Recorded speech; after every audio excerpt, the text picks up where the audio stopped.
बिस्मिल्लाहिर्रहमानिर्रहीम। अस्सलाम वालेकुम नाज़रीन, वेलकम करते हैं आपको एक और व्लॉग में।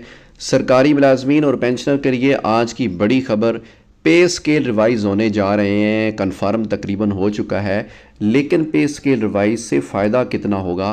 पुराने मुलाजमीन, पेंशनर, सरकारी मुलाजमीन, किस किस को फ़ायदा पहुँचने जा रहा है? और पे स्केल रिवाइज़ की दो तजावीज़ इस वक्त ज़ेर गौर हैं।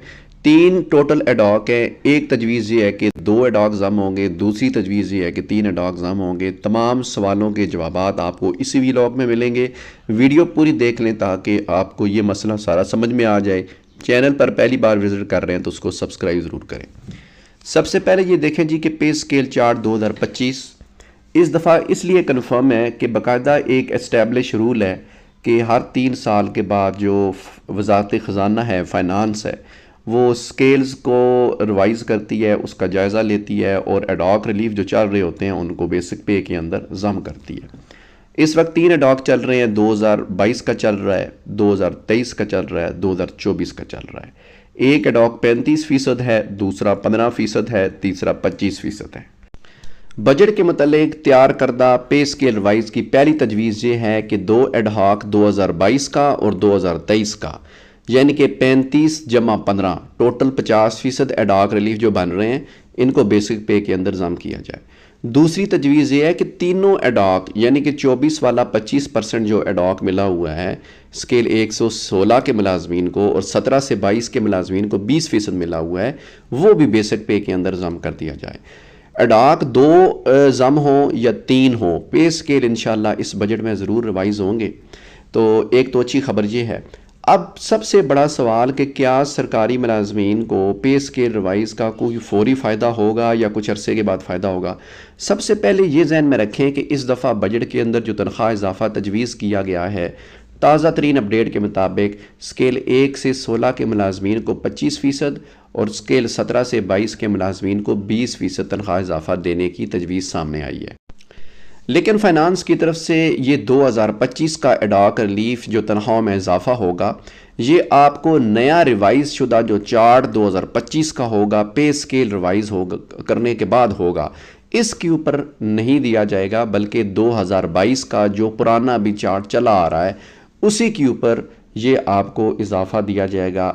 25% दिया जाता है, 20% दिया जाता है या 15% दिया जाता है। जो भी तनख्वाह इजाफा एडॉक रिलीफ 2025 मिलेगा वो आपको 2022 के चार्ट के मुताबिक, यानी कि इसका जवाब तो ये हुआ कि पे स्केल रिवाइज का कोई अभी तनख्वाह में इजाफे के हवाले से जहाँ तक ताल्लुक़ है एडॉक रिलीफ 2025 का, उसके ऊपर कोई फ़ायदा नहीं होगा।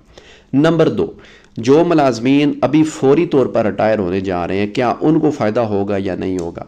तो इसका जवाब यह है कि पिछली बार भी जब एडॉक रिलीफ रिवाइज़ हुए थे तो इमीडिएटली मुलाजमीन को जिन्होंने रिटायरमेंट लेनी थी उनको कोई ख़ास फ़ायदा नहीं हुआ था, लेकिन जिनकी रिटायरमेंट पे स्केल रिवीजन के 1 साल के बाद या 2 साल के बाद आ रही है तो उन्हें यकीनी तौर पर पे स्केल रिवीजन से अच्छा फ़ायदा हुआ। उनकी बेसिक पे जंप कर गई, उनकी बेसिक पे ज़्यादा हो गई, तो उनको पेंशन के हवाले से जो है वो फ़ायदा दिया गया।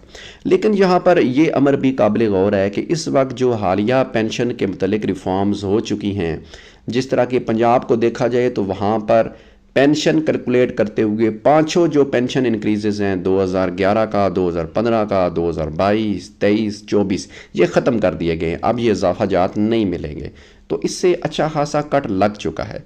वफाक की तरफ आएँ तो वहाँ पर भी वॉलंटरीली रिटायरमेंट के ऊपर आपको रिडक्शंस पेनल्टीज़ लगेंगी।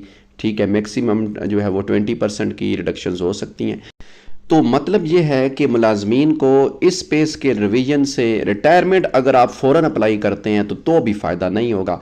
अगले 1-2 सालों के अंदर जिनका नंबर आ रहा है उनको यकीनी तौर पर इससे फ़ायदा होने जा रहा है। अब आते हैं जी कि एडॉक रिलीफ जम होने का शोर तो बहुत है, तो क्या पेंशनर्स को भी इससे फ़ायदा होगा? तो इसका जवाब है जी कि एडॉक रिलीफ जो होते हैं इनका ताल्लुक़ जो हाजिर सर्विस मुलाजमीन होते हैं इनके साथ होता है, इनकी तनख्वाहों के साथ होता है। और ये जो काम कर रहे होते हैं हाजिर सर्विस मुलाजमीन होते हैं, इनकी सैलरीज़ के मतलब ये चार्ट होता है, उसको रिवाइज़ किया जाता है, तो उन्हीं को फ़ायदा होता है। पेंशनर्स का पे स्केल रिवीजन के साथ कोई ख़ासा कंसर्न नहीं है, उन्हें कोई पेंशन में इजाफा नहीं दिया जाता। तो पेंशन के लिए एक पेंशन इंक्रीज़ होगा जो कि 20% जो है वो बताया जा रहा है।